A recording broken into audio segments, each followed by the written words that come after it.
এই বক্তব্যই জো हमारे साथ हम उनके साथ নো নিড সংখ্যালঘু মোর্চা, এই বক্তব্যের রেশেই কিন্তু সংখ্যালঘু মন্তব্যে দলত্যাগ করলেন, বিজেপি থেকে তৃণমূলে এলেন।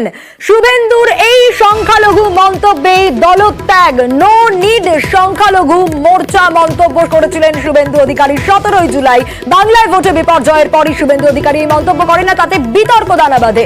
নদিয়া উত্তরের সংখ্যালঘু মোর্চার সভাপতির দলবদল, বিজেপি ছেড়ে তৃণমূলে এলেন রফিকুল শেখ। কি বলেছেন তৃণমূলে আসার পর শুনুন। বিজেপি ছাড়ার অনেক কারণ আছে। কিছুদিন আগে একটা মিটিং হয়েছিল আমাদের রাজ্যতে, সেখানে শুভেন্দু অধিকারী বলেছিল যে হামারা সাথ হাম উসকো সাথ হ্যায়, নো টু সংখ্যালঘু মোর্চা। এটা 100বার প্রভাব ফেললো বিজেপির মধ্যে। বিভাজন, বিজেপি যে একটা সাম্প্রদায়িক দল সবসময় একটা বিভাজনের বিবৃতি দেয়, তার জন্যে আজকে আমি দলটা ছেড়ে তৃণমূলে আমি যোগদান করলাম। সমীর রয়েছেন আমাদের সঙ্গে। সমীর, শুভেন্দু অধিকারীর এই মন্তব্যে দলত্যাগ করলেন, বিজেপি ছেড়ে তৃণমূলে গিয়ে রফিকুল শেখ, এবং তুমি যেমনটাই বলছিলে এর আগেও একবার যে কোথাও গিয়ে অস্তিত্ব সংকটে ভুগতে শুরু করেছেন, কারণ নো নিড সংখ্যালঘু মোর্চা এটা শোনার পর। একদম শুনিয়া দেখো, গত 17 জুলাই শুভেন্দু অধিকারী বলেছিলেন নো নিড অফ সংখ্যালঘু মোর্চা। ঠিক তার 10 দিনের মাথায় কৃষ্ণনগর উত্তর সাংগঠনিক জেলা বিজেপির সংখ্যালঘু স্তরের সভাপতি রফিকুল শেখ পদত্যাগ করলেন। তার বক্তব্য, এই বক্তব্য শুভেন্দু অধিকারীর বক্তব্যের পর তিনি দলের মধ্যে কোথাও অস্তিত্ব সংকটে ভুগছিলেন, কারণ সংখ্যালঘু মোর্চা যদি না থাকেন তাহলে তাদের পদও থাকবে না, তাদের গুরুত্বও থাকবে না। ঠিক সেই কারণে যখন তিনি অস্তিত্ব সংকটে ভুগছিলেন, ঠিক সেই সময় তিনি ঠিক করেন যে দলত্যাগ করবেন। এরই পরিপ্রেক্ষিতে গতকাল রাতে কৃষ্ণনগর সাংগঠনিক জেলা তৃণমূলের চেয়ারম্যান রবিউর রহমান তার হাত ধরে তিনি তৃণমূলে যোগ দেন এবং তিনি জানিয়েছেন তার সাথে অন্যান্য কর্মীরা পরবর্তীকালে যোগ দেবে। তবে এর ফলে কিন্তু রাজনৈতিক চাপাউটো শুরু হয়েছে এবং একটা জোর আলোড়ন সৃষ্টি হয়েছে কিন্তু বিজেপির অন্তর্মহলে।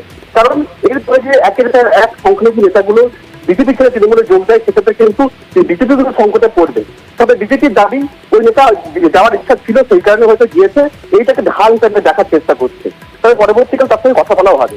তবে রুকনুর রহমান জানিয়েছেন যে সংখ্যালঘু নেতারা বিজেপি তাদের সঙ্গে যোগাযোগ করছেন, অনেকে ইচ্ছা প্রকাশ করেছেন বিজেপি থেকে তৃণমূলে যোগদার জন্য। সোনিয়া, বেশ সমীর, স্থানীয় বিজেপি নেতৃত্ব কি বলছে, স্থানীয় তৃণমূল নেতৃত্ব কি বলছে শোনাবো। আর তারই পাশাপাশি আমরা যোগাযোগ করেছিলাম বিজেপি নেতা রাহুল সিনহার সঙ্গে, তিনিই বা কি বলেছেন শোনাবো।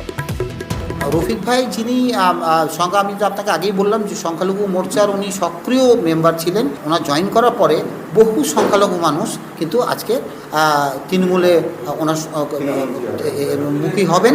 দিল্লিতে আর একটা কথা বলেন তারা, তাদের নেতারা কিন্তু এখানে অন্য কথা বলেন।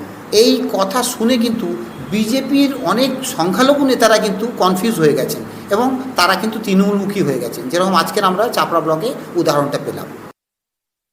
ভারতীয় জনতা পার্টি একটা সর্ববৃহৎ রাজনৈতিক দল, যারা এই দলের সাথে নীতি আদর্শের সঙ্গে যারা মানিয়ে নিতে পারে না, তারা দেখা যাচ্ছে যে এই ভারতীয় জনতা পার্টি ছেড়ে তৃণমূল বা অন্য রাজনৈতিক দল, যেখানে চোরের দল, সেই সব যেখানে তোলাবাজ আছে, কাঠম্যানে আছে, সেই রকম রাজনৈতিক দলে তারা চলে যায়। তার উদ্দেশ্য অন্য আছে, আর এতে ভারতীয় জনতা পার্টির ক্ষতি হবে বলে আমার মনে হয়। দল বদল করারই ছিল তার, এখন দল বদল করলে পরে একটা তো অছিলা দিতে হবে, সেই কারণে শিখণ্ডী করে নিয়েছে ওই বক্তব্যকে। যারা সঙ্গে আছে তাদের তো যাওয়ার কথা বলেনি, তাদের তো তাড়ানোর কথা বলেনি, সঙ্গে যারা আছে তারা থাকবে। তিনি আগে থেকেই পরিকল্পনা রেখেছিলেন এবং সেই দলত্যাগটাকে কি করে এস্টাবলিশ করবেন সেটা ওই স্টেটমেন্টের সাথে নিজেকে জুড়ে দিয়েছেন। অতএব এর সাথে সুবিধাবাদী রাজনীতি মুক্ত